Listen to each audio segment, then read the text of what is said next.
हजरत मोहम्मद जी कह रहे हैं कि एक दिन जबरील देवता आया और मुझे एक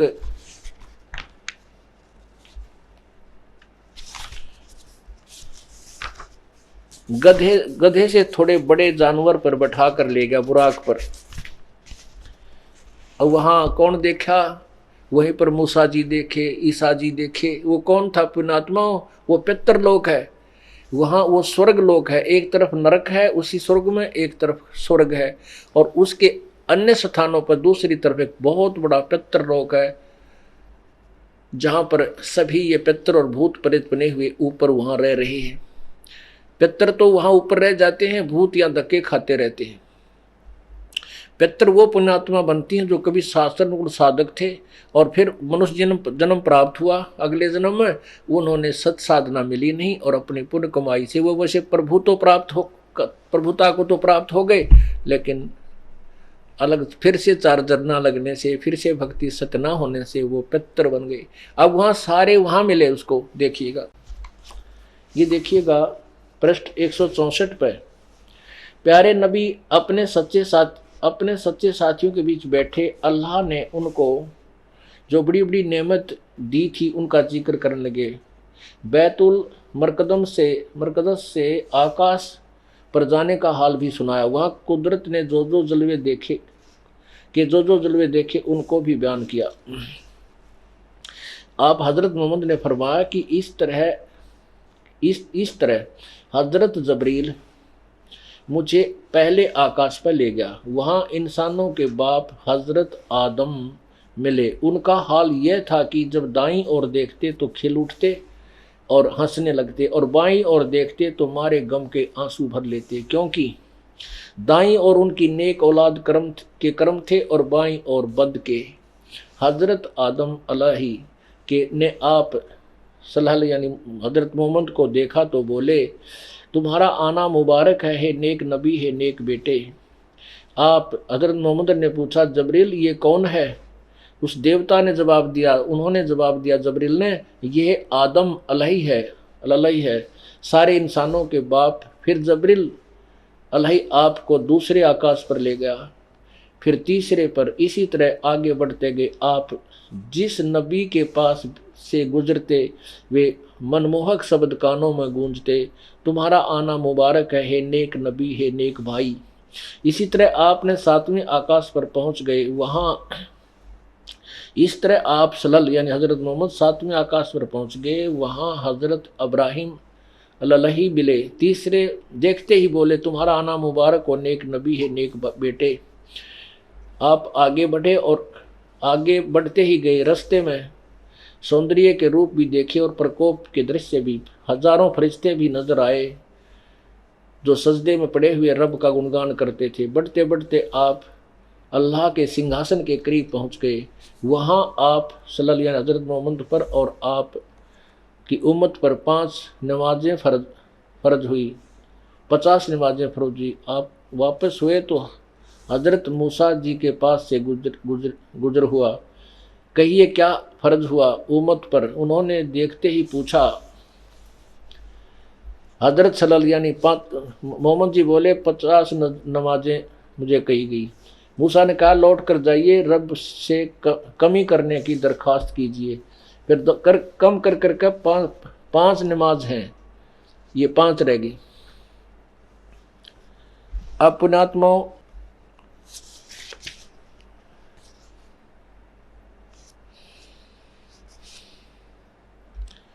एक 161 पृष्ठ पर देखना, जो दास बताना चाहता था वो पूरा हो जाएगा।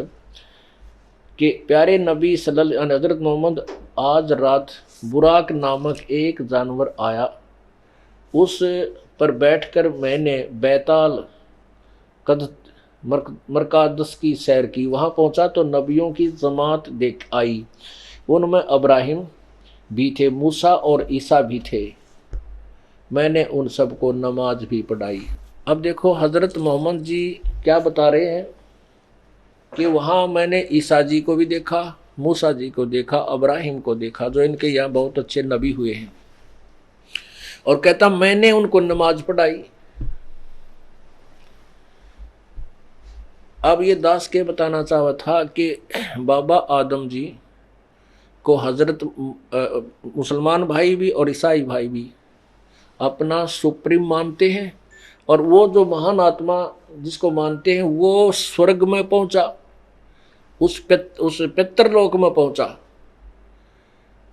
और एक तरफ कहता है वह क्या, जब दाईं तरफ देखता है तो हंसता है, क्योंकि स्वर्ग के अंदर उसकी जो पुण्य आत्मा संतान थी वो बड़ी आनंद से रह रही थी, और जो दूसरी संतान थी वो निकम्मी, वो नरक में तंग पा रही थी, उनको देखकर रोया था, उधर देख कर हंसता था। तो जब जिस स्थान पर जाकर भी चैन नहीं उस महापुरुष को, तो ऐसी साधना करने से लाभ क्या होगा। हजरत आदम जी के दो संतान हुई थी, एक हाबिल और एक कायन और हाबिल। उन दोनों ने आपसी द्वेष हुआ, और बड़े भाई ने छोटे को मार दिया, और बड़े को हजरत मोहम्मद में परवेश फरिश्ते ने, जिसको भगवान कहे थे अल्लाह ने, उसको श्राप दे दिया कि तू यहाँ से भटकता फिर।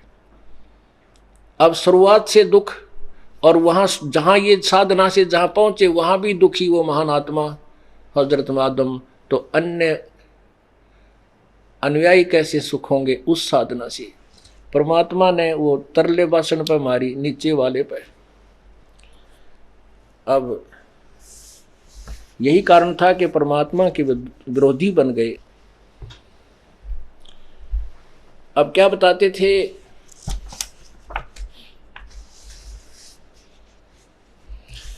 परमात्मा ने कहा कि वो साधना करो जिससे तुम्हारे पाप ना बने और पूर्ण मोक्ष हो, वो बाखबर मैं आया हूं। परमात्मा कबीर जी कहते हैं, जो तुम्हारी कुरान शरीफ के अंदर तुम्हारा अल्लाह कह रहा है कि उसको उस परमात्मा की खबर बाखबर से पूछो, वो बाखबर मैं हूँ, और मैं ही वो अल्लाह अकबर हूँ, वो बड़ा भगवान मैं ही हूँ, मैं अल्लाह कबीर मैं ही हूँ।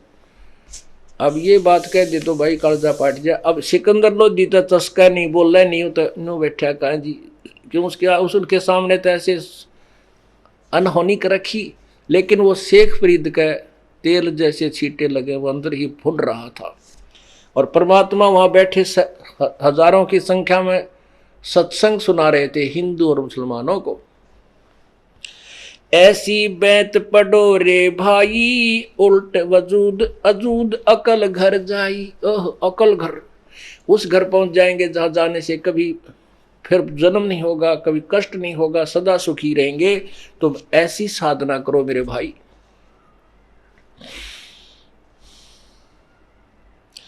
कलमा पाक प्याली नूरी, प्याला नूरी कर पांचों बिस्मुल बेग सबूरी। काफिर कुफर करे बद फैला, इस खाने से हो मन मैला। है तो बद फैल करते हो, मांस काटते हो, गाय काटते हो हैं, और बकरे काटते हो। हजरत मोहम्मद जी ने तो बकरा शब्द से मारकर जीवित कर दिया था, हजरत मोहम्मद जी ने गाय को शब्द से वचन से मारकर जीवित कर दी थी। तुम करके दिखाओ। एक समय एक गुरु चेला चले जा रहे थे। गुरुजी बोला, भाई चले तू मेरे ते एक स्टेशन पाछा रहिए, और जहां मैं रुकूं वहीं तू रुकना, जहां मैं खाना खाऊं उसी होटल पर या घर में तू खाना खाना। रास्ता तय हो गया, इन गांवों से गुजरते हुए हम चलेंगे। चेला उस रात को पिछले स्टेशन पर ठहरे, गुरुजी अगले स्टेशन पर पूरा निर्धारित थे। एक स्टेशन पर वो गुरुजी रुके, होटल पर खाना खाने लगे। उसने पूछा, भाई सब्जी क्या की है, रोटी क्या बना रखी है। होटल वाला बोला, भाई मांडे संडे महात्मा जी, मांडे संडे। महात्मा बोला, लिया भाई मांडे संडे लिया था। उसने रोटी, मांडे रोटियों को बोलते हैं, सांडा एक नेवले जैसा प्राणी होता है, उसकी सब्जी बना रखी थी। महात्मा को ज्ञान नहीं था, उसने वो मांडे और संडे खा लिए, चला गया। और पीछे वो चेला आया, चेला भी उसी होटल पर रुक गया और वहीं खाना खाया। क्यों पता कर गया गुरु जी कहाँ कहाँ खाना खाया। होटल वाले बोले से पूछा भी रोटी क्या की है, कोई मांडे और संडे। अब चेला बोला मेरे गुरुजी ने क्या खाया भाई? अब ये मंडे संडे खाए। अब नहीं, हमारे गुरुजी तो मांस नहीं खाते। कि ना भाई खाए। वो बोला लिया भाई मैं भी खा लेता हूँ फिर तो। अब वहां जाकर के गुरु चेला जब इकट्ठे हुए, कहने लगे बेटा तने उस होटल पे क्या खाया? उस गुरुजी को पाछे पता चल गया कि भाई वो तो मंडे संडे थे। उसको पता लग गया चेले को कि तो भाई मांस है। तो बोला जी आपने मंडे संडे खाए, मैंने भी मंडे संडे खा लिए। तो गुरुजी बोला निकम्मे, मन तो बेरा नहीं था, ये संडे की हमने सोचा कोई सब्जी होगी, और तेरे तो पता था, तने क्यों खाया? उन्होंने बोला जी मेरा भी जी कर गया, और आपने कहा भी मैं जो खाना खाऊं वहाँ खाइए। मैंने ये थोड़ा कहा था मैं जहाँ खाना खाऊं वहाँ खाइए, लेकिन जो खाऊं वो मत खाइए, ये थोड़ा है। मुझे मेरे से गलती होगी तो मुझे पाप नहीं, तूने जानबूझ के खाया तुझे पाप है। और तू चल, मैंने खा लिया। क्या करा शिष्य गुरु ने? ऐसे करके एक सांडा, 2 सांडा की सब्जी खाई थी, ऐसे करके बाहर निकाल दिया, सांडा जीवित करके भेज दिया। दूसरा फिर न्यू काट दिया, वो दोनों चले गए। इन्होंने बोले तू कर जीवित, नहीं कर सकता। तो कहने का भाव ये है कि जैसे हजरत मोहम्मद जी ने कहता फिर तुम्हें खाने का भी अधिकार नहीं था। अब कहने का भाव ये है कि हजरत मोहम्मद जी ने वो गऊ मार दी, जीवित कर दी, और बकरा काट दिया, जीवित कर दिया, और तुम ड्रामा करते हो एक यादगार बनाए रखने के लिए। अब तुमने वो एक अलग से कहानी बना ली।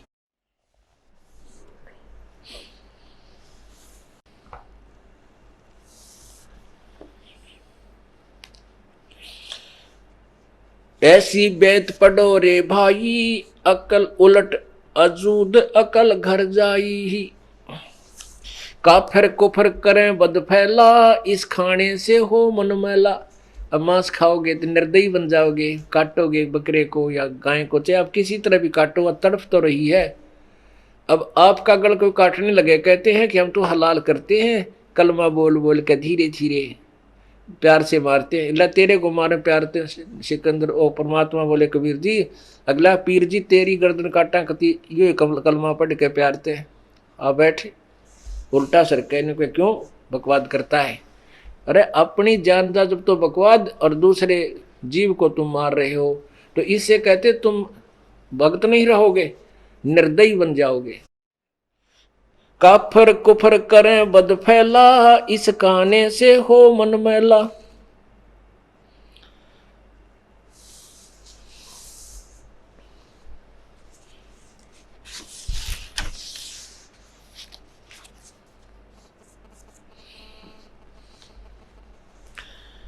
क्या बताते हैं?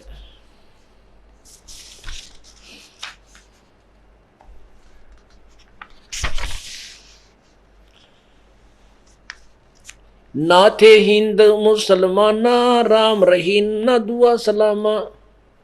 जो चेते तिस भिष्ट पठावा, बिस्मिल को दो जिखलावा। होते नबी मोहम्मद पीरा, जाको मुर्शिद मिले कबीरा।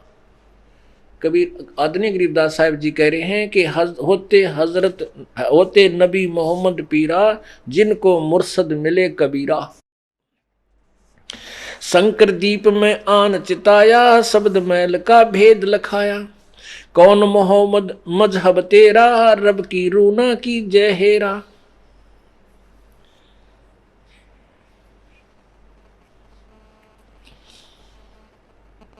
अब काजी मुल्लाओं को परमात्मा बता रहे हैं, ये जो ब्रू तुम भिष्ट पठाई, तो तदबीर करो कबीला भाई।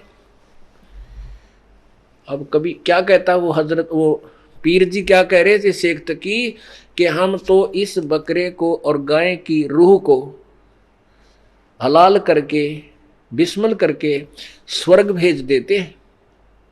परमात्मा कहते हैं अगर तुम्हारे कलमा पढ़ने से और ऐसे गर्दन हलाल करने से परमात्मा प्राप्ति हो, तो पशुओं का नंबर कोई नहीं आन दे।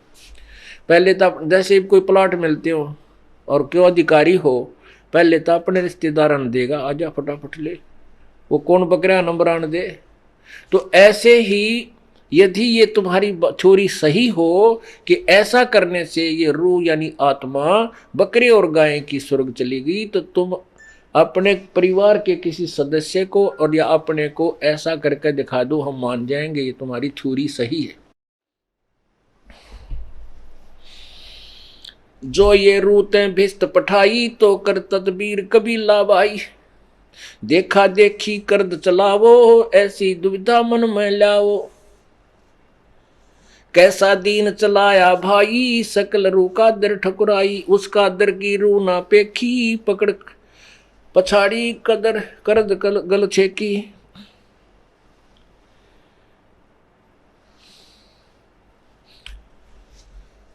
अब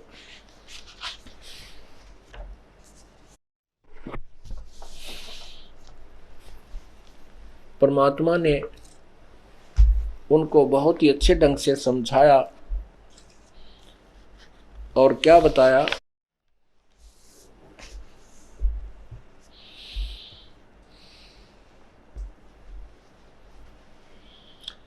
ये बिस्मल कित से आई काजी, बिस्मल कित से आई।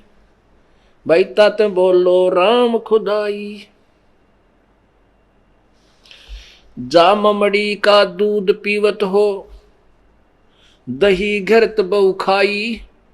जाको फिर तुम हलाल करत हो, लेकर करद कसाई। ओए जिस माँ का गाय का तुमने दूध पिया और खूब घी और मलाई खाई, और फिर उस माँ को तुम कत्ल करत हो, लेकर करद कसाई।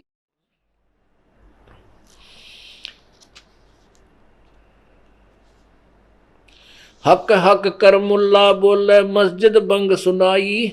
और 300 रोजे खून करत हो, खोज न पाया राई।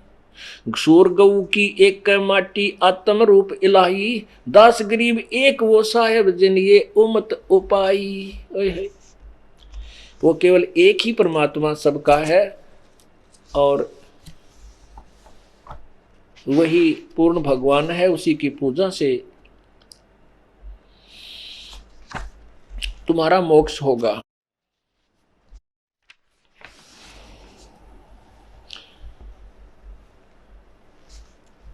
दिल ही अंदर हुजरा काजी, दिल ही अंदर हुजरा। कर ले उस साहिब से मुजरा, उस साहिब से मुजरा कर, जिसमें कुरान शरीफ के का ज्ञान दाता अल्लाह भी कह रहा है कि वो परमात्मा तो 7 दिन में सृष्टि रच कर तख्त बजा बैठा। उसकी खबर किसी बाखबर से पूछ ले। कहते हैं उस साहिब का मुजरा करो जो तुम्हारी कुरान शरीफ में संकेत है। तुम कुरान शरीफ का आदेश भी पालन नहीं कर रहे हो। सत्र काबे देख नूर के खोल केवाड़ी झांकी। ताप पर एक गुमज है जा पंथ डगरिया बाकी। हक हक कर मुल्ला बोले काजी पढ़े कुराना। जिनको कहाँ दीदार जो काटे गला बिराना। उनको भगवान कहाँ दर्शन देगा जो दूसरे का गल काटते हैं। हक हक कर मुल्ला बोले काजी पढ़े कुराना। और जिनको कहाँ दीदार, जिनको ओ दीदार कहाँ जो काटे गला बिराना। अरस कुरस पर अल्लाह तकत है खालिक बिन नहीं खाली। वे पैगंबर पाक पुरुष थे साहिब के अब्दाली। मोहम्मद को नहीं गोसत खाया गऊ न बिस्मल कीती। एक बार कहा नबी मोहम्मद ता पर एती बीती। नबी मोहम्मद नमस्कार है राम रसूल कहाया। 1,80,000 को सोगद जिन नहीं कर चलाया। वे ही मोहम्मद वो ही वे ही मोहम्मद वे ही महादेव वही आदम वो ब्रह्मा। दास गरीब दूसरा कौन है देख अपने घर में। अब परमात्मा क्या बताते हैं कि जो हजरत मोहम्मद जी थे ये शंकर जी के उपासक थे पहले। और जैसे आपने गीता जी में सुना है कि जो पहले जन्म में जो जैसा साधक था शास्त्र विरुद्ध, वो वर्तमान में भी वो उसी तरह का साधक होता है। शंकर जी की उपासना करते थे, ये शंकर के कोई गण थे। और फिर ये नीचे आए तो फिर भी वही कसक इनके अंदर थी, प्रभु की चाह थी। तो काल के 2-3 फरिश्तों ने उनको गुमराह कर दिया। परमात्मा खुद कबीर जी अपनी प्यारी आत्मा के पास आए, इनको सतमार्ग समझाया, सतलोक भी दिखाया, पर नीचे इनके बहुत से शिष्य बन गए थे। वह प्रभुता ना छूटी, और उधर से जबरील देवता का वो डर कहीं वो फिर न टिटवी दाब दे। इस कारण से अपरमात्मा क्या कहते हैं, अगर तुम साधक हो अपने शरीर में देखो, ये हिंदू मुसलमान सिख और ईसाई का एक जैसा है, और सभी में कमल बने हुए हैं, कमल बने हुए हैं। इनको हम मंत्र देंगे, जाप करो। इनमें देखना चाहते हो आप देख भी सकते हो। क्या है कि हजरत आदम जी ब्रह्मा जी के अवतार थे, वो ब्रह्मा जी के उपासक थे, ब्रह्मा जी के लोक से आए थे, वो पुण्यात्मा थी, पिछले जन्मों के संस्कार उनके भक्ति युक्त थे, लेकिन भविष्य की साधना उनकी ठीक नहीं बनी। क्या कहते हैं, वही मोहम्मद, वही महादेव और वही आदम, वो ब्रह्मा, दास गरीब दूसरा नहीं, तू देख अपने घर में, इस शरीर के अंदर देख, जहां कर तुझे पता चलेगा। क्योंकि हमारे शरीर में ये कमल बने हुए हैं, जैसे टीवी के ऊपर चैनल होते हैं। यदि आपका टीवी ओके है और पावर से जुड़ा हुआ है और ऊपर से कनेक्शन आपने ले रखा है, तो टीवी ऑन करते चैनल आप लगाओगे तो उस चैनल पर का प्रोग्राम आपको स्पष्ट दिखाई देने लग जाएगा। यदि तुम चाहते हो इसका निर्णय करना, तो आप देखो अपने शरीर में, आपको स्पष्ट दिखाई देगा हजरत मोहम्मद कहाँ है और आदम जी कहाँ है, वो क्या कर रही है, वो मोक्ष है या नहीं है। अब वो पीर जी तो नहीं मानने वाला था, कहता अच्छा तू ही है वो बाखबर, तू ही है अल्लाह, देख ले राजन, आप भी इसकी बातों को सुन रहे हो, आप भी इसकी बात को स्वीकृति कर रहे हो, और कर ली लाल आंख। सिकंदर लोधी भी जान गया कि बात बिगाड़े तेगा। वो कहने लगा पीर जी बात सुनो, आप मेरे सिर माथे हो, क्योंकि आप हमारे आदरणीय और पूरे समाज के पीर हो, गुरु हो, लेकिन जो मेरे साथ इस परमात्मा ने किया है मैं भूल नहीं सकता इसको, और मैं इसको वहां ले जाऊंगा दिल्ली में इन महापुरुष को, और सबको ये तत्व ज्ञान सुनवाऊंगा और सब एक हो जाएंगे। अब शेख तकी तो अंदर ही अंदर लगा, फिर अपने ताना बाना, अब जालपुर ने षड्यंत्र रचने की तैयारी करने कि अब तेरी रोजी रोटी गई। कहते हैं राज तजना सहज है, सहज त्रिया का नेह, ये मान बढ़ाई ईर्षा व दुर्लभ तजना। ये राज तजना भी आसान है, स्त्री को त्याग कर जंगल में बैठ जाना भी आसान है, लेकिन राग द्वेष और ये ईर्षा ये नहीं मिटी तो मोक्ष नहीं है, चाहे तू कितना जाले। इसको घर न रह के खत्म कर, और ते जंगल में साधना वही करनी पड़ेगी जो हमने बताई है। तो इस प्रकार पीर जी ने भविष्य के षड्यंत्र की स्कीम तैयार की, और सिकंदर लोधी परमात्मा को हाथी पर बैठाकर अपने वाली अंबारी में, अपने वाले सिंहासन पर हाथी के ऊपर बैठा करके और दिल्ली की तरफ अंगरक्षकों के साथ चल पड़े। बोलो सतगुरुदेव।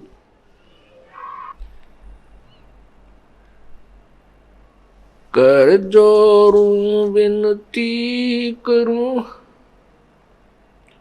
धरूं चरण पर शीश, गुरु राम देवानंद जी महाराज ने दियो नाम बख्शीश।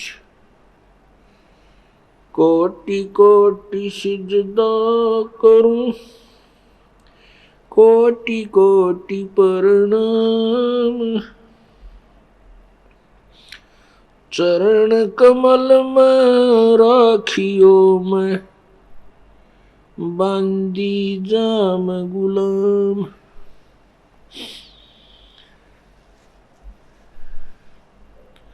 कुत्ता तेरे दरबार का, मोतिया मेरा नाम, गले प्रेम की जेवड़ी, राखें चोवा जाऊं मैं, तो करो तो बावड़ू।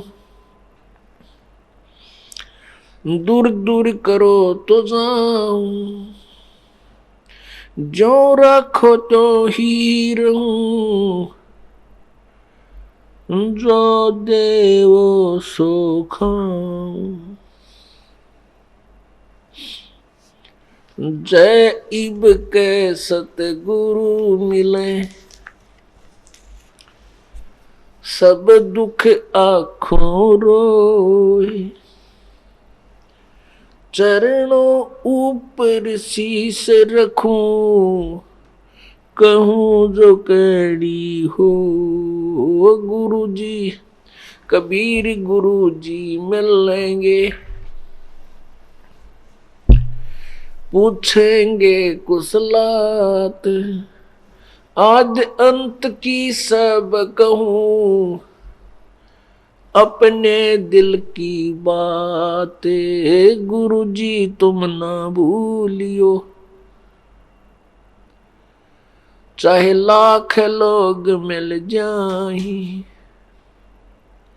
हमसे तुमको बहुत हैं, तुमसे हमको नहीं। तुमरे विसारे क्या बने,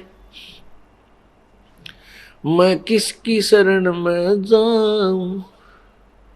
शिव विरंच मुनि नारदा, तिनके हृदय न समाऊं।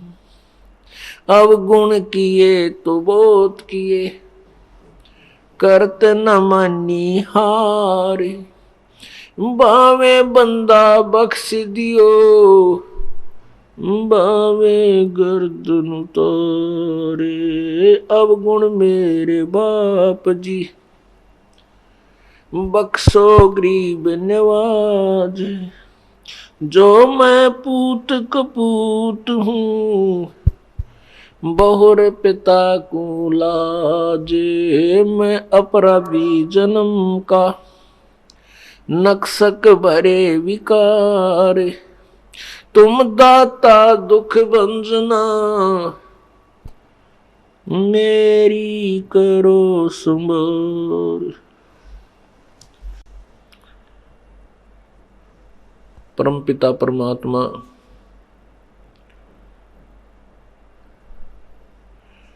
कबीर परमेश्वर सर्वसृष्टि रचनहार है,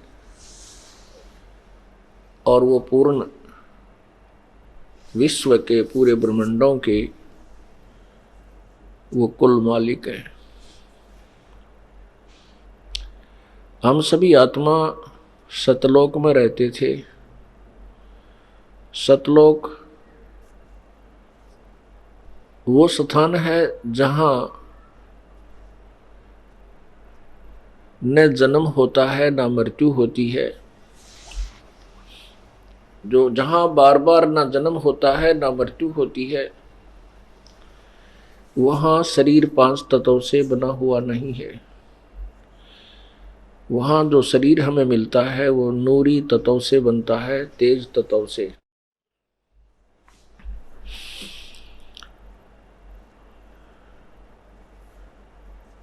और वहां पर कोई रोग नहीं, कोई दुख नहीं। सतलोक के अंदर कोई काम नहीं।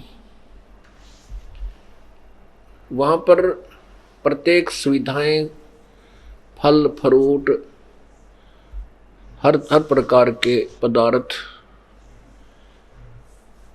परमात्मा की तरफ से सदाबहार वृक्ष है। सदाबहार वहां पर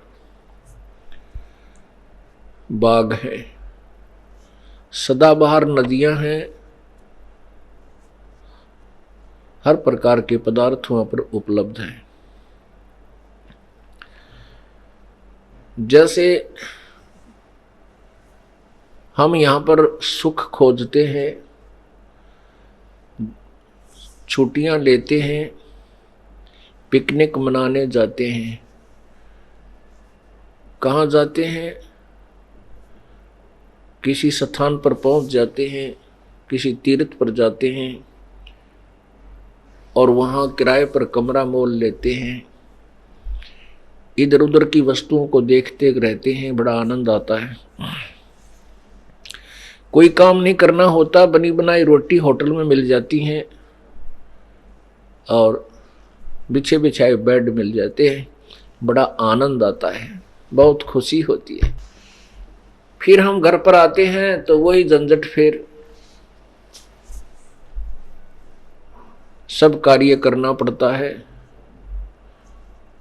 तो जो हम वो समय वहां बिता कर आए हैं वो कितना अच्छा लगे आपने। काम तो करना नहीं था और दृश्य बहुत ही दूर के देखे, कभी झरने देखे, कभी पहाड़ देखे, कभी बाग में घूमे, कभी वृक्ष के नीचे बैठ गए, ठंडी ठंडी हवा चले, कोका कोला पिया है, कभी कुछ पिया, कभी को फल खा रहे हैं, कितना अंगूर खा रहे हैं, तो कितना अच्छा लग रहा है, बहुत अच्छा।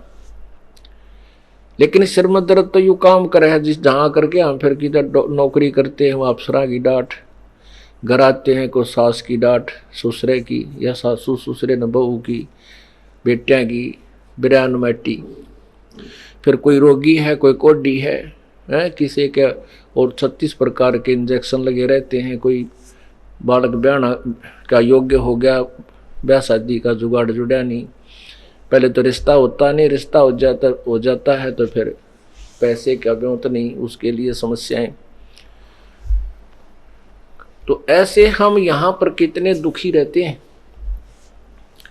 सतलोक के अंदर ऐसा है जैसे आप यहाँ सतलोक आश्रम बरवाला और क्रोथा में आते रहते हो, यहाँ आने के बाद आपको कोई काम नहीं। अब यहाँ आप आते हो, ठीक है, कुछ भक्त सेवा भी कर रहे हैं, बाकी 90% बिछे बिछाए मैट मिले हैं। सर्दी है तो इतनी बढ़िया ताजी रजाई बनवा रखी है, नीचे गद्दे हैं, गद्दे बिछा करके, और अपना खाना खाया, भोजन पाया, फिर उसके बाद परमात्मा की भक्ति चर्चा आराम से करते रहते हो। ऐसे हमें अगर 1 वर्ष रहना पड़ जाए, 2 वर्ष रहना पड़ जाए, क्या दिक्कत है, आनंद ही आनंद है। तो ऐसे ही हम सतलोक में रहते हैं, वहां पर परमात्मा का सब कुछ, वहां पर व्यवस्था पूरी है, कोई काम नहीं है। तो वहां जो सुख है, जो वहां आनंद है, वहां के जो दृश्य हैं वो ऐसे दृश्य हैं उनसे कभी भी मन नहीं भरता, आत्मा खिंचती रहती है। प्रभु की भक्ति हमारे हृदय में फिर वहां भी चलती रहती है, क्योंकि परमात्मा की भक्ति बिना आनंद आ नहीं सकता। हम वहां भी ईश्वर के गुणगान भी करते हैं, हमारा वह परिवार है, ऐसा ही परिवार होगा, ऐसा ही शरीर होगा, वो बच्चे वहां हमारे होंगे, हमारी जो संतान होगी, माता पिता होंगे, वो कभी मरेंगे नहीं। अब यहाँ ठीक है, यहाँ दुखों की कोई कमी नहीं है, पूरे दुख है। यहाँ हम खूब दुखी हैं। परमात्मा कहते हैं झूठे सुख को सुख है, ये मान रहा मनमोद, ये सकल चबी ना काल का, भाई कुछ मुख में कुछ गोद। यहाँ छक्कर दुखी हम यदि यहाँ हमारी मृत्यु ना हो और हमारे माता पिता या बेटा बेटी रिश्तेदार की मृत्यु ना हो, हम तो इसे ढीठ हो रहे हैं, यहाँ भी पड़े रहा, कोई दिक्कत नहीं। पर यहाँ ना तो रह सकते, मृत्यु निश्चित, और ये मालूम नहीं या हो जा कब किसकी बेटे की हो जा, भाई बेटी मर जा या माँ बाप की मृत्यु हो जाए भाई, और ना जाने के बीमारी लाग जा, टांग कट जा, अंधा हो जा, ये दुख न्यारे। तो पुण्यात्मा वहां हमारा, अब यहां पर हम कितने दुखी हैं और 1 सेकंड का कोई विश्वास नहीं कि कब मृत्यु हो जा, किस कारण तो हो जा। घर बैठे बैठे हार्ट अटैक हो जा, आदमी 2 मिनट में जावे, और जिसको अपना समझ रहा था वो अपना है नहीं, वो रह गया सारा, और वहां ऊपर जाएगा वहां कुछ भी को नहीं, क्योंकि यहाँ भक्ति की नहीं। आगे जब जाएगा धर्मराज के पास तो फिर ये ठगा सा रह जाता है, बड़ा दुख पाता है। परमात्मा हमें यही याद दिलाना चाहते हैं कि उस सतलोक के अंदर हमें क्या सुख है, और यहाँ के दुखों से आप खूब परिचित हैं। ठीक है, हम अनजान हैं, सत्संग के अंदर वो दुख याद दिला दिए जाते हैं, वो ताज़ा हो जाते हैं और सच्चाई सामने आ जाती है, इसलिए प्रभु की चाह बढ़ जाती है। अभी तक हम स्वर्ग में जाना ही पसंद करते थे, जो भी कोई बात होती थी भाई वो स्वर्गवासी हो गया और हम स्वर्ग जाएंगे, ये भक्ति कर रहे हैं तो स्वर्ग जाएंगे। हमने स्वर्ग से आगे पता है को नहीं था। और स्वर्ग तो परमात्मा के तत्व ज्ञान से अब पता चला है कि ये स्वर्ग तो एक ऐसी चीज है जैसे 2 महीने या गर्मियों के दिनों में महीना 20 दिन शिमला कुल्लू मनाली चले गए, हरियाणा या पंजाब राजस्थान यूपी का कोई सेठ साहूकार, आम आदमी तो जा नहीं सकता जिसके पास हैंड टू माउथ है, जिनका गुजारा है मुश्किल से होता है। सेठ साहूकार जो होते हैं वो 1-2 महीना 20-25 दिन जितना भी वो चीज़ समझते हैं वो उनकी पॉकेट अलाउ करती है, ऊपर हिली स्टेशन में चले जाते हैं और वहाँ होटल किराए पर कमरा लेते हैं। होटल में अपने जो पूंजी लेकर गए थे, जो अमाउंट ले गए थे, वो पैसा उसी से वहाँ कमरा भी किराए पर ले रखा है, आहार भी उसी से कर रहे हैं और घूमने फिरने का किराया भी उसी जेब से जा रहा है। हाँ, वहाँ ठाठ हैं, काम कुछ को नहीं, मौज मस्ती मार के। और जब वह जेब में ले गए थे वो पैसा, वो जेब खत्म हो गया, जेब खर्च खत्म हो जाता है तो अपने आप अपने उसी मूल स्थान को लौटाते हैं। अब वो जेब में जो पैसे थे 20-30 हजार रुपये वो खत्म कर आए, आके फिर अपने उस कर्म क्षेत्र में फिर धन जोड़न में लाग गए। वह जेब वहाँ खाली कराए, यहाँ करके फिर मेहनत करी, फिर अगले महीने गर्मियों में फिर 10-20 हजार रुपये जोड़े, फिर वहाँ चले गए। ऐसे ही यहाँ पुण्य इकट्ठे किए जाते हैं, पुण्यों से स्वर्ग प्राप्ति होती है और जिसके जितने पुण्य होते हैं उतने ही समय के लिए वो स्वर्ग में निवास कर सकता है। उसके बाद वहाँ से जैसे यहाँ से कंपलसरी जाना है, इसी प्रकार स्वर्ग से भी कंपलसरी बाहर हो जाना है जब उसका समय समाप्त हो जाएगा। और फिर नरक में भी कंपलसरी जाना है, क्योंकि यहाँ पुण्य गणे होते हैं, पाप ज्यादा होते हैं, पुण्य कम होते हैं। ये ऐसा काल ने ऐसा जाल फैला रखा है।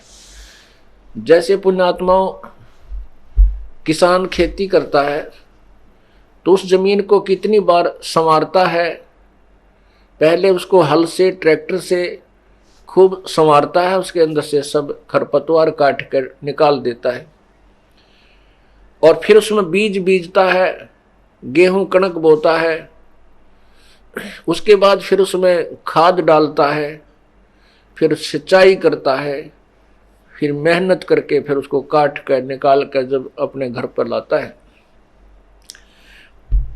अब गेहूं तैयार करने के लिए कितना समय भी लगाया, पैसा भी लगाना पड़ा। जब गेहूं बने प्राप्त हुए और उसी खेत में अक्षेत्र में कुछ भी ना करो, चाहे हाथ भी ना लाओ उसके, और ये झाड़ जंखाड़ कांटेदार झाड़ियां, ये अड़ंगा अपने आप इतना उग जाएगा गिनती नहीं हो। तो ऐसा ही एक क्षेत्र है हमारा। हम पुण्य करने के लिए तो हमें समय भी लगाना पड़ेगा और धन भी व्यय करना पड़ेगा, तब हमारे पुण्य होंगे। और पाप अपने आप डेली हो रहे हैं, पाप तो अपने आप हो रहे हैं। कहते हैं पृथ्वी ऊपर पग जो धारे, करोड़ जीव एक दिन में मारे।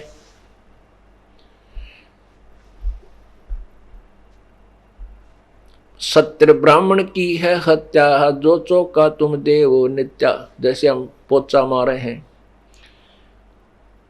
फर्श के ऊपर जैसे पोचा लगाते हैं, या पहले लीपया करते थे, घर को लीपते थे, खाना बनाने से पहले चूल्हा आसपास के उसकी लिपाई करते थे, स्वच्छ बनाते थे। खान पान में दमन प्राणी, खाना बनावा उसमें जीव मरे, खावा उसमें जीव मरे, श्वास लें उसमें जीव मरे। कहते इतने पाप होते हैं दिन में जिनकी गिनती नहीं, और पुण्य करने के लिए विशेष व्यवस्था करनी पड़ती है, पूरा संत ढूंढना पड़ता है, पूरे संत से नाम लेकर शास्त्र अनुकूल साधना करनी पड़ती है, तब जाकर के कोई पुण्य बनते हैं। तो इसलिए नरक में जाना कंपलसरी है, और बहुत लंबा समय नरक का होता है, स्वर्ग का समय बहुत कम होता है। उसके बाद फिर 84 लाख प्रकार के प्राणियों के शरीरों में ये प्राणी कष्ट उठाता है, और सतलोक में ऐसा कुछ नहीं है। पुण्यात्माओं, हमारा थोड़ा सा पैसे का जुगाड़ हो जावे और ये पता चल जावे कि उस शहर में बहुत सुविधा है, बड़ा अच्छा स्वच्छ शहर है, और वहाँ बिजनेस भी बढ़िया हो जाएगा आपका, और वहाँ ड्यूटी भी ठीक, नौकरी भी मिल जाएगी, तो हम तुरंत त्याग देंगे उस स्थान को और वहाँ जा कर के बस जाएंगे। इसी प्रकार जब हमें ये ज्ञान होगा कि जहाँ हम रह रहे हैं ये तो हमें पता चल गया कैसा स्थान है, इसके बाद हम स्वर्ग पर आश्रित थे, स्वर्ग का पता लग गया वो भी स्थायी स्थान नहीं है, उसमें भी चलो चलो रहेगी। उसके अब हमें पता चला कि सतलोक वो स्थान है जहां हम सदा रह सकते हैं, वहां कभी मृत्यु नहीं होगी, हमारा परिवार होगा और वहां भगवान के दर्शन सदा होया करेंगे।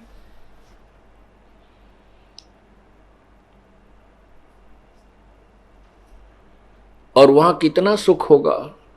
शंखों लहर मेहर की उपजे कहर नहीं जा कोई, दास गरीब अचल अविनाशी सुख का सागर सोई। अब आप देखते हो कोई टेंशन हो जाती है, किसी प्रकार की कोई ऐसी दुख में खबर सुन लेते हैं, या फिर किसी शत्रु के प्रति द्वेष हो जाता है, ये हमारे तकरीबन बना रहता है।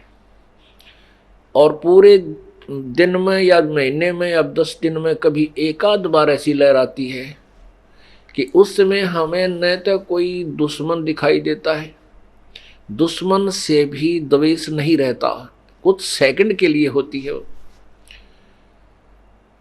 और ना ही कोई पराया लगता। ऐसे आनंद की अंदर से मेहर की लहर आती है, सब पर रहम आता है, अपने से दिखाई देते हैं, इसको मेहर की लहर कहते हैं। उसके समाप्त होते ही फिर वही बीपी हाई, उसको ऐसे कर दूंगा, उसको ऐसे कर दूंगा, पारते ना बसाओ, पर अंदर अंदर खूब जोश बना रहता है, दुख में दुखी होते रहते हैं। तो परमात्मा कहते हैं वहां पर शंखों लहर मेहर की उपजे कहर नहीं जा कोई, और दास गरीब अचल अविनाशी, अचल जहां स्थायी स्थान मिलेगा हमें, और वो अविनाशी लोक है, वहां उसका नाश कभी नहीं होता। अब आपने कल देवी पुराण में सुना था,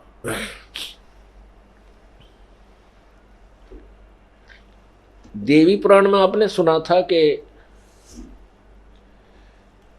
भगवान विष्णु तो कह रहे हैं कि मैं तो केवल दुर्गा को ही भगवान मानता हूं, इससे ऊपर कोई शक्ति देवता नहीं है, कोई भगवान नहीं। देव माने भगवान, देवता कहो, देव कहो, परमात्मा अल्लाह गॉड कहो, ये भगवान की संज्ञा है। लेकिन ये देव घने हो गए, इसलिए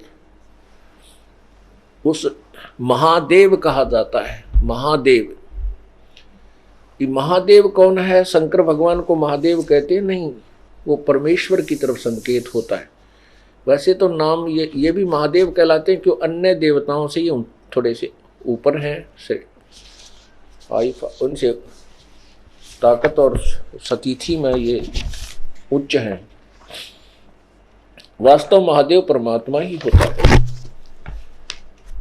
अब दुर्गा क्या कहती है वो भी आपको कल पढ़ा था, आज फिर पढ़ा है, क्योंकि प्रसंगवश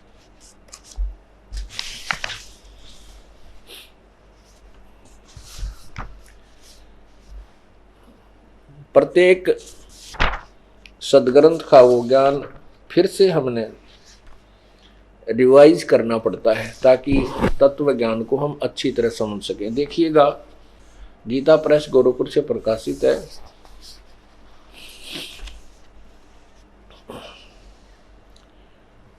ये देखिएगा, ये पहला स्कंद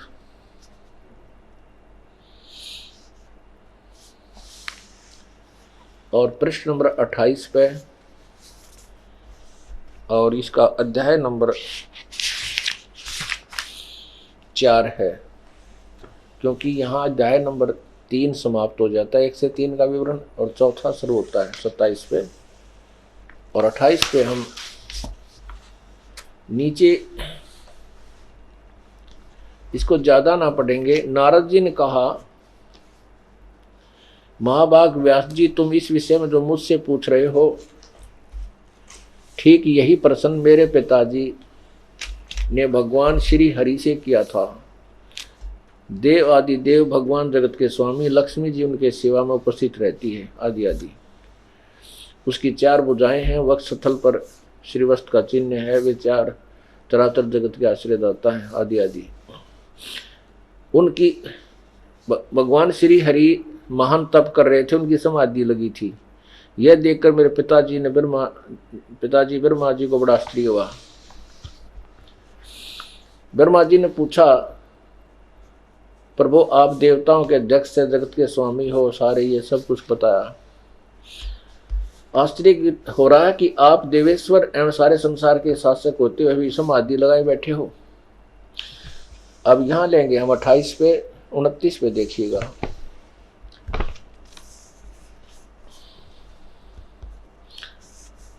मुझे सब प्रकार से शक्ति के अधीन होकर रहना पड़ता है, विष्णु जी कह रहे हैं। उन्हीं भगवती शक्ति का मैं निरंतर ध्यान किया करता हूँ। ब्रह्मा जी, मेरी जानकारी में इन भगवती शक्ति से बढ़कर दूसरे कोई देवता नहीं। अब भगवान विष्णु जी कह रहा है कि मैं तो दुर्गा का ध्यान करूं, इसी की पूजा करता हूं, और मेरी जानकारी में इस दुर्गा से बड़ा कोई भगवान नहीं है। अब दुर्गा जी कहती है इसके 562 पृष्ठ पे, दुर्गा जी कहती है, ये देखिएगा 7वां स्कंद अध्याय 36, 7वां स्कंद अध्याय 36 हम थोड़ा सा सुनाएंगे, क्योंकि ये कल 2 बार सुना लिया है। 562 से प्रकरण शुरू होता है, लेकिन हम 563 से ही लेंगे, थोड़ा सा लेंगे। यहां देवी कह रही है, श्री देवी जी कहने लगी, पर्वतराज, ये सारा कुछ बताती हुई यहां आ जाती है।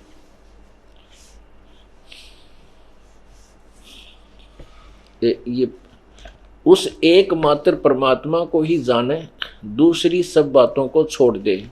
यही अमृत रूप परमात्मा के पास पहुंचने वाला पुल है। संसार समुद्र से पार होकर अमृत स्वरूप परमात्मा को प्राप्त करने का यही सुलभ साधन है। ये सारा कुछ लिखा है। इस आत्मा का ओम के जाप का से साथ ध्यान करो, उससे अज्ञान में अंधकार से सर्वथा परे, और जो संसार समुद्र से पार जो ब्रह्म है उसको पा जाओगे, तुम्हारा कल्याण हो। वह यह आत्मा, सबका आत्मा ब्रह्म लोक रूप दिव्य आकाश में स्थित है। अब ये क्या कहना चाहते हैं दास, देवी भगवान विष्णु तक है, देवी से ऊपर कोई भगवान नहीं, और दुर्गा कह रही है कि और परमात्मा है वो ऊपर लोक में रहता है। कहाँ? ब्रह्म लोक में, ब्रह्म लोक में रहता है।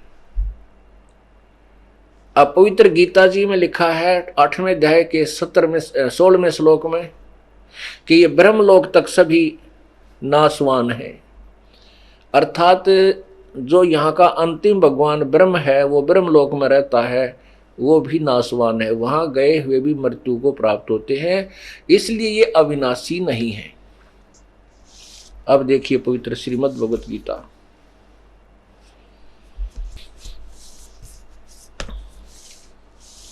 अध्याय नंबर 8 का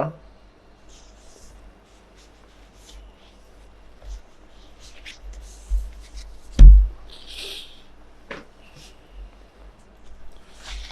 अध्याय नंबर 8 का मंत्र नंबर 16 आपको दिखाते हैं। अध्याय नंबर 8 और मंत्र नंबर 16। हे अर्जुन, ब्रह्मलोक पर्यंत यानी ब्रह्मलोक तक सब लोग पुनर्वर्ती में हैं, पुनर्वर्ती हैं। पुनर्वर्ती का अर्थ है दोबारा जन्म मृत्यु होता है, सब का ये नष्ट होते हैं।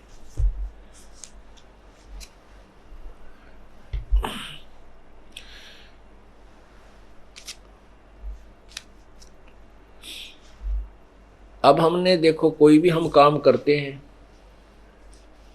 कोई भी बिजनेस करते हैं या कोई भी पढ़ाई उद्देश्य या कोई ट्रेनिंग बच्चा करने की चेष्टा करता है, तो पहले उसके मेरिट एंड डीमेरिट से, उसके गुण अवगुणों से परिचित हो जाता है कि कितना इससे मुझे लाभ मिलेगा, कैसी पोस्ट होगी, उसमें कैसी व्यवस्था होगी, तब वो बच्चा उस ट्रेनिंग को करता है। तो हम स्टूडेंट हो, आप विद्यार्थी हैं, परमात्मा के पाने वाले विद्यालय में आपको प्रवेश हो गया है, आप पढ़ रहे हैं। तो हमने सबसे पहले जिनको मानव शरीर प्राप्त है वो सभी परमात्मा पाने योग्य अंक प्राप्त कर चुके हैं।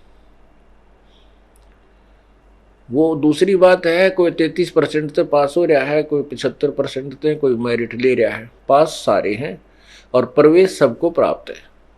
तो आपकी ड्रेस अलग होगी अन्य प्राणियों से, आपका शरीर, आपका पोशाक अलग है। तो आप सभी परमात्मा पाने के अधिकारी हो, आप स्टूडेंट विद्यार्थी हो सब। लेकिन जो नालायक बच्चे होते हैं वो स्कूल में ना जाकर बाहर घूमते रहते हैं, ऐसे ही कितने वर्कशॉप पर चढ़ कर बेर खाएं, जहाँ कुड़ते पढ़ाया हुआ सांझ नगर के यहाँ पे पेटे।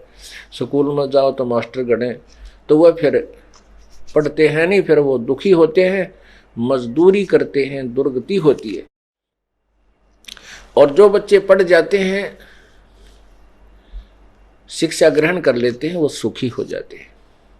तो जो बच्चे स्टूडेंट हैं, वो पढ़ रहे हैं, वो फिर जैसे उच्च क्लासेज में जाते हैं, हाई क्लासेज में, वहाँ जाकर के फिर वो निर्णय करते हैं कि कौन सी ट्रेनिंग करूँ, कौन सा कोर्स करूँ जिससे मुझे लाभ हो। तो पुण्यात्माओं, ये सभी जितने भी मानव शरीरधारी प्राणी हैं ये विद्यार्थी हैं। और जो विद्यार्थी अर्थात जो मनुष्य मानव शरीरधारी स्त्री या पुरुष परमात्मा की भक्ति नहीं कर रहे, वो नालायक स्टूडेंट है।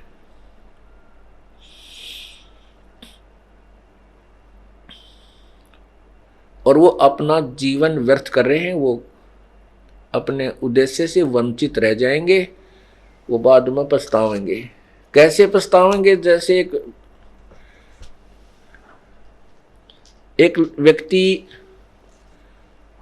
सड़क के ऊपर माटी डाल रहा था, मजदूरी कर रहा था, और उसी महकमे का एक्सीडेंट आ गया जीप में बैठ के, और वो सभी अधिकारी कर्मचारी जो थे वो सब अलर्ट थे। वो अपना आगे चला गया। तब वो मजदूरी कर रहा था ना, वो व्यक्ति ने बोला कि यो एक्सीडेंट है ना, यो मेरा सहपाठी था, हम इकट्ठे पढ़ा करते, मेरे भाग फूट गए, मैं पढ़ा को नहीं है, और ये पढ़ गया, देखा आज सारे ठाठ हो गए। आज मेरे बच्चे तो यहीं रेत में पड़े हैं, और किसी के पास कपड़ा है, किसी के पास नहीं है, मजदूरी करता हूँ, मुश्किल से रोटी मिलती है। अब रो रहा उस समय को मैं भी पढ़ जाता तो आज मैं भी ये ठाठ प्राप्त कर लेता। तो पुण्यात्माओं, अब ये समय है, अब ये समय है, इसमें जो पछतावेंगे, अब जो इसमें पीछे रह जाएंगे वो तो पछतावेंगे। देखो विद्यार्थी हैं, वो कष्ट भी उठाते हैं, स्कूल में सुबह तैयार होते हैं, अपना होमवर्क भी करते हैं, फिर क्लास वर्क भी करते हैं, और वहाँ अध्यापकों की डांट भी खाते हैं, नीचे फर्श पर बैठते हैं या कोई स्टूल वगैरह जैसा मिल गया उस पर अपना गर्मी सर्दी में वो अवश्य स्कूल पहुंचते हैं, विद्यालय में जाते हैं, गर्मी हो चाहे सर्दी हो। और वहाँ तो उस कष्ट को एक बार वो मेहनत करके 5-10 वर्ष 15 वर्ष 20 वर्ष जैसे भी उनकी शटडी है तो अपना काम पूरा कर जाते हैं, तो सदा के लिए सुखी हो जाते हैं अपने जीवन में। इसी प्रकार ये जो आपको आने और जाने में तो कष्ट डालो, बाकी यहाँ तक कष्ट है ही नहीं। यहाँ तो परमात्मा की ऐसी व्यवस्था उस अपने बच्चों के लिए पहले ही करवा देता है, क्योंकि आप पुण्य आत्मा हैं और भगवान अपने प्यारी आत्माओं को हाथों पर रखता है। तो अब ये जो मेहनत आप कर जाओगे सदा के लिए सुखी हो जाओगे। और जिनके पास यहाँ आने का समय नहीं है, बकवादा में लागे रहे सारा दिन, घुटी लाई की तो बकवाद घड़ी की तो ताश खेले की तो राजनीति के गप्पे मारे, तो वह बाद में रोएंगे ऊपर ना मुंह करके कुत्ते बन गए। परमात्मा क्या कहते हैं, मन तू सुख के सागर बस रे, भाई और न ऐसा जस रे। मन तू सुख के सागर बस रे, भाई और न ऐसा जस रे। अब क्या बताना चाहते हैं कि मन तो सुख के सागर बस रे, भाई और न ऐसा जस रे।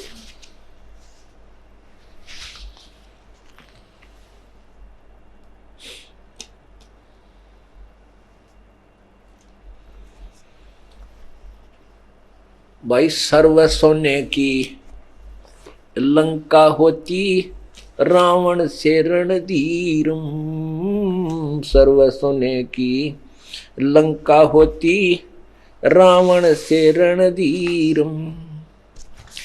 एक पलक में राज विराजी, वो जम के पड़े जंजीर। मन तू सुख के सागर बस रे, भाई और न ऐसा यस रे। अब देखो रावण के कितने ठाठ थे। रावण एक नेक आत्मा का आदमी था, परमात्मा को चाहने वाला था। अब उस पुण्य आत्मा को मार्गदर्शक ठीक ना मिले, और मार्गदर्शक ठीक ना मिलने से उसको जो गुट्टी पिला दी कि भगवान, जैसे उनके गुरुदेव ने उसको क्या बता दिया कि भगवान शिव से बड़ा कोई परमात्मा नहीं, और भगवान शिव की साधना करने से तू धनी हो जाएगा, तुझे सिद्धि प्राप्त हो जाएगी, कितना धन ले लिए ऐसे हो जाएगा, तुझे राज्य मिल जाएगा, ठाठ करेगा। अब उसने जैसा भी बताया कि उसके गुरु ने बता दिया कि वेदों में भगवान महाशिव सदाशिव, ये शिव ही सब कुछ है, इसकी पूजा करके और आप स्वर्ग प्राप्ति कर सकते हो, राज्य प्राप्ति कर सकते हो, सिद्धियां हो जाएंगी, आकाश में उड़ सकते हो, ऐसी सिद्धियां ये दे देते हैं। तो ये खिलौने इन भगवानों के पास हैं जो काल के जाल में फंसाए रखने के हैं। अब उस रावण ने उस तमोगुण भगवान शिव की भक्ति की, और ऐसी भक्ति की कि आप तो 7 जन्म नहीं कर सकते उस शिव जी की भक्ति। कैसी भक्ति की कि खड़ा होकर के तपस्याएं की, जब नहीं प्रसन्न होता दिखा तो यहां से तलवार मार के और अपना शीश चढ़ा दिया। ऐसा फिर परमात्मा शिव जी ने फिर उसको वापस दे दिया।